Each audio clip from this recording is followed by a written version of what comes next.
Welcome back to the channel, my friend. Introduced on December 17th and extended due to popularity until the 21st of January, this test was the dev team's vision of a modernized 6v6 role queue Overwatch 2.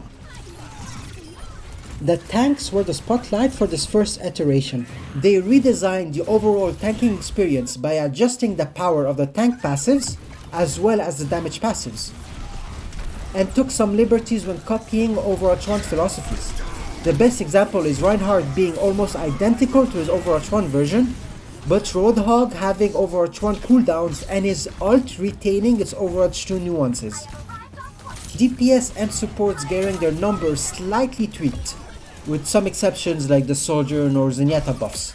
The absolute chaotic nature of 6v6 gameplay made this mode so engaging for longer because there was a lot more Overwatch happening during the match. More ults were available, fights were confusing, people staggered so often. You would more easily get engaged by the extra action, sounds, colors, but there was also an extra layer of tactical complexity that made fight outcomes more unpredictable, prompting you to keep re-queuing for one more game.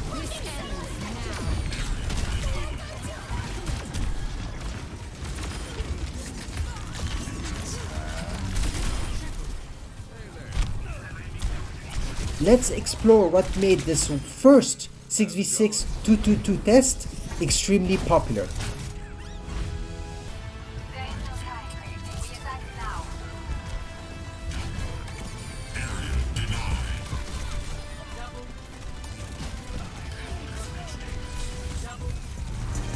The first overarching contrast to explore is how 6v6 is an expression of teamwork, while 5v5 is an expression of skill. Let's discuss how 6v6 teamwork impacts map domination. The tanks still pose a threat, but can be more easily handled due to their lower health pools, less resources received from teammates, and attention-grabbing hitboxes. Despite having two tanks complementing each other, there's an extra person with whom to share the team's limited resources. Everybody needs to care not to use up too many resources throughout the fight, while finding the key moments where they can make a positive impact. At the start of the test, support players were sweating, healing overzealous teammates, but it got better as people understood how to share teamwork to be an effective presence with less resources available to the individual. Good individual plays would still make a difference, but would not constantly be required or successful enough to win every single fight. In other words, the tactical macro in 6v6 is more complex. Where do I need to be to make a positive difference, and when, depends more on the current game state rather than individual tactical and mechanical brilliance. My Genji is ready for Nanoblade, so the tanks lead the approach, monopolizing attention, mitigating key cooldowns on contact to open the space and secure dash resets that may or may not be enough kills to guarantee the fight win. The attack is slower to organize, is tactically complex and situational, takes more time to succeed, is riskier for teammates as time goes on, needs a follow-up / may not be enough to guarantee a fight win. Meanwhile, in 5v5, the Genji would already have a better starting point, could more personally bait out cooldowns, and has less targets to dash through. The whole fight's outcome depended on his skill. Let's look at this idea in a more negative light, discussing how well or how willing are your teammates to work for each other. One underperforming squishy on your team may weigh you down a bit less because an extra person is there to pick up the slack. But if one of your tanks completely disregards his job and would rather play a fat tracer, it leaves you disadvantaged. This ties in with the same problem as in Overwatch 1, where few people want to do the punching bag responsibility of opening angles for their team to tank the big enemy cooldowns, and allow another teammate to be the direct difference maker. To add to that, when you get an atrocious team composition in 6v6, you feel even more powerless to what is happening to you and around you. We feel a lot more like we are part of a machine, and the satisfaction comes from the teamwork required to overpower the enemy's teamwork and resources to win those key fights. Having multiple players in the team that disregarded or were unaware of their role in our machine made you more powerless. I'll sum up this section using sports. An 11-man soccer team works as a machine where each role is more defined and work together to achieve patterns of play. But in 5v5 futsal, individuals impact directly and more often the outcome of a game.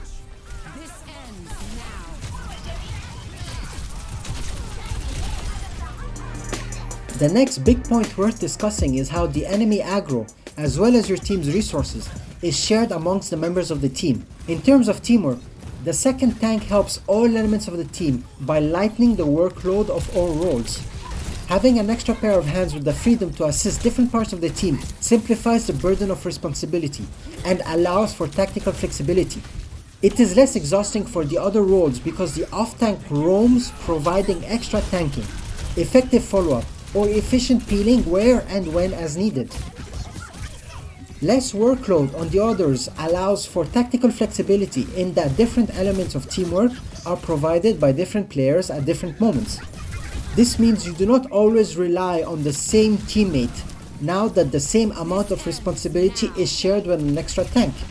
In 6v6, a Cassidy would primarily focus on working for the Reinhardt's map control and secondarily share the need to peel with his other teammates. But in 5v5, your supports and tank rely more on the Cassidy recognizing where and when he needs to commit or peel. With the more structured tank roles, the sharing of responsibility is more simplified, less exhausting, and does not rely as much on the squishies taking the initiative to fulfill responsibilities. Another sub-point worth exploring is the correlation between the need to counter-swap and a hero's individual impact. In 6v6, an annoying hero is less directly annoying because you meet or feel their impact less often. You could also dispatch a tank to help contain that enemy hero. Point is, the carry player does not have enough power to consistently go through a 6-man team alone. There is a balance that exists between sharing the enemy aggro with teammates, but also sharing the team's resources with an extra person. So they must rely on their team's resources and follow-up to successfully overcome an enemy team consistently. On the other hand, in 5v5, playing well every single fight keeps your team in the ascendancy. You instantly notice why things are going well, or conversely, which parts of your team is lacking in power.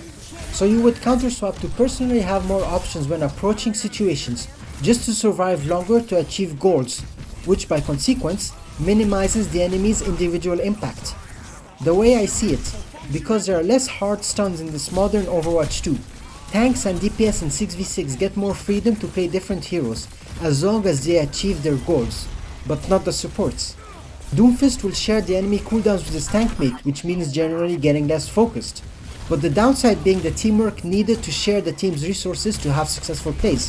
However, if your Zen is too easily reached by the enemy team, he feels the need to swap not only to survive more often, but also find a hero that can still minimize the enemy graviton value. In 5v5, that same Zen and his team is under less overall incoming pressure, so more solo impact on how to both avoid and approach that situation. A BAP immortality field may be easier to pull off than building and keeping transcendence. Zen has more choices when swapping because there are less people throwing damage into the grav. As a whole for this section, in 6v6, the tanks and DPS can play more different heroes as long as they achieve their role's job both offensively and defensively regardless of method. As less enemy aggro on the individual means less need to counter-swap to survive long enough to achieve goals.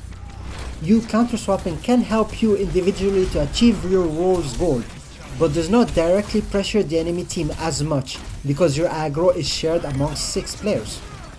However, as the backbone of the team, the supports are more restricted when swapping because they need to not only provide a certain standard of healing, but also directly counter enemy win conditions and depend more on the team's teamwork levels to be successful. I noticed that the tanks and DPS hero picks get to be more varied as long as they still achieve their goals, but the supports get to be less selfish and rely more on the team's control over fights.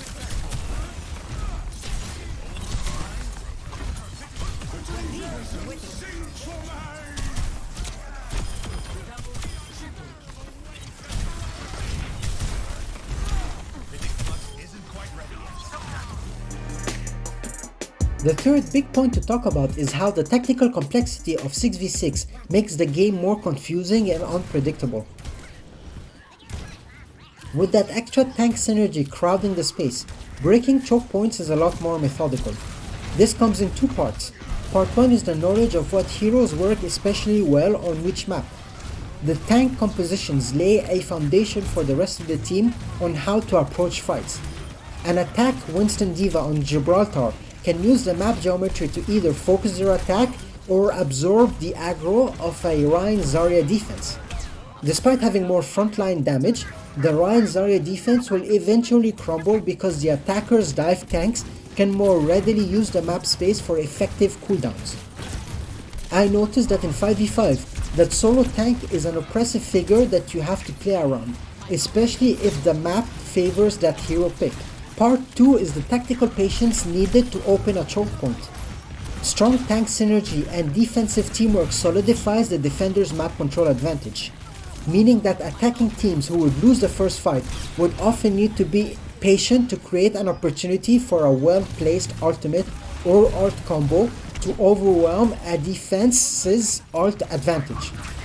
There is more importance on the tactical macro of baiting enemy ults early to then open the way for their own team's win condition during the same fight.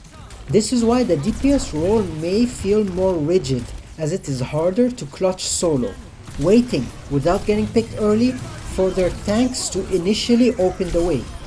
Not only do the DPS need smarter focus fire to keep the enemy tanks under more pressure throughout a fight, but also increased composure to maintain great target priority to allow for success in their team's plays, or to clean up fights effectively. All this without feeding the enemy supports to avoid getting ult combos countered sooner than expected. For example, an attacking team using only Graviton early to force a defending team's tank cooldowns and one support ult to then open the way for their attacking Earth Shatter and High Noon requires patience to succeed without losing the teammates that would have made this ult exchange worth it. Now DPS need to have key impact when it's needed, not like in 5v5 where one good DPS player can dominate every element of the fight. This idea directly impacts how predictable an upcoming fight is. The tactical interaction between the macro and the micro to make the correct split-second decision mid-fight is enriched by the chaotic nature of 6v6. For example, in 5v5, you know a nanoblade is coming and you prepare for it by keeping cooldowns and improving positioning because the nanoblade's success or failure defines the fight right away. Or my Hanzo stupidly gives their Genji an easy dash reset, so I still get traded despite having prepared for that enemy blade. In 6v6, accurate ult tracking is significantly more difficult, which makes tactical decision-making mid-fights more complex for the individual. Their Lucio beat countered our nanoblade early fight, but now which team can understand and use the mid-fight chaos to win? Oh no, we lost a teammate early fight. Should we retreat, or is there an opportunity to turn this fight now that the enemy used key cooldowns? This extra layer of 6v6 complexity makes newer players crave more, while keeping the old players engaged for longer.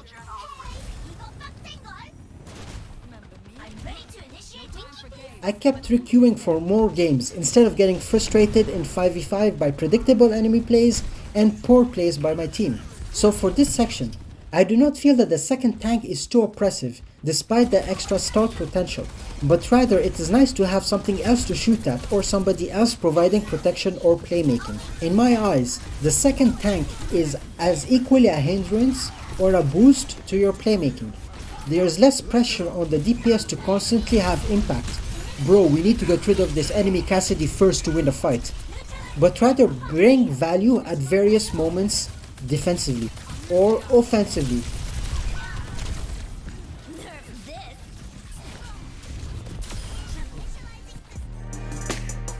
The last big point to explore is how the support's job is a lot more frantic but so incredibly engaging now that you have 11 people to shoot at. During this first test, the supports were sweating hard trying to keep their team alive given the extra incoming damage. This made the role more heal-botty, especially because players were used to a certain level of resources pumped into them, or disregarded how their positioning influences their support's positioning. The support's decisions were more forced upon them and all about keeping the team fighting for longer. I cannot throw an anti-nade because both my tanks are too low HP and I need to catch up on healing the damage done. In 5v5, the supports more often have the opportunities to make a decision or catch up on a teammate's mistake.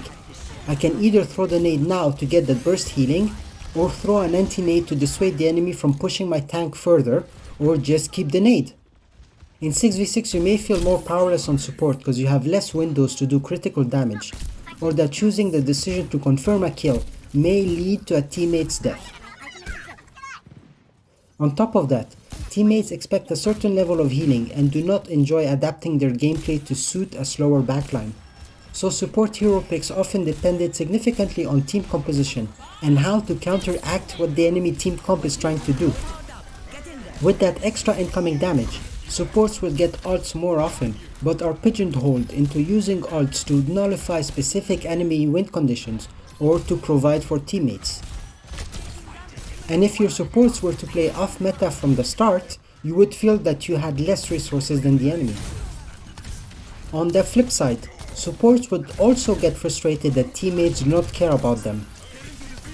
In 5v5, people would more easily notice their supports getting dived and one person would be enough to peel.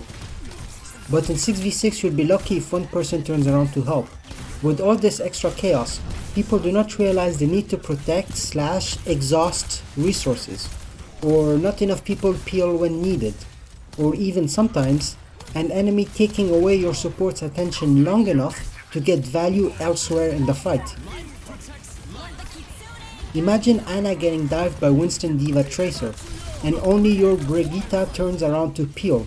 The peeling on Ana would have been successful if a third person also turned around to peel, but that means that third person's decision was either to keep my supports alive longer and extend the fight, or go in aggro to win the fight now. Sometimes trading my Ana is the correct decision to win the fight, but my Ana would still be annoyed because she did not have the cooldowns and the help needed to avoid that death.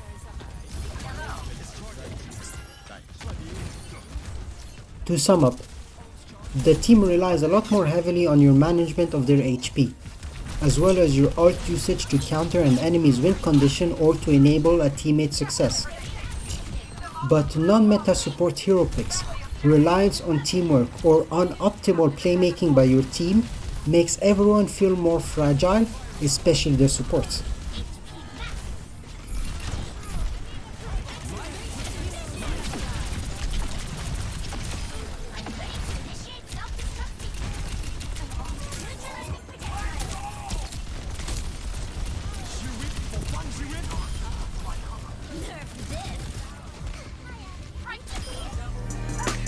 To conclude, is there a future for 6v6 in Overwatch 2? I understood that a lot of people were extremely happy to have this modernized 2-2-2 format with this dev team. Some people, including myself, completely abandoned 5v5 just to play 6v6 non-stop. I even had a friend start playing Overwatch 2 for the first time since Overwatch 1. People enjoy the less oppressive aggro, more teamwork oriented and unpredictable chaos of 6v6, while others prefer that individual brilliance dictates satisfaction. Both versions of the game have had an impact on Overwatch's evolution, and since mid-season 15 we are lucky to have both versions coexist competitively. Undoubtedly, the success of this first test has already started reshaping our game's future, but big questions still remain. Is tanking fun enough? Or how will separating the player base impact matchmaking quality? I would rather want to have both versions of the game casually and competitively to naturally gravitate towards my preferred mode, instead of those 6v6 experiments that look to sidestep the queue time issue. I urge you to make your own opinion and share your experiences using the comments below. It is nice to see the dev team fight back to help the game grow, while Marvel Rivals is still in its infancy, learning from its big brother's successes and mistakes. Thank you for supporting the channel. This was Fape for the Fapelele Gaming channel.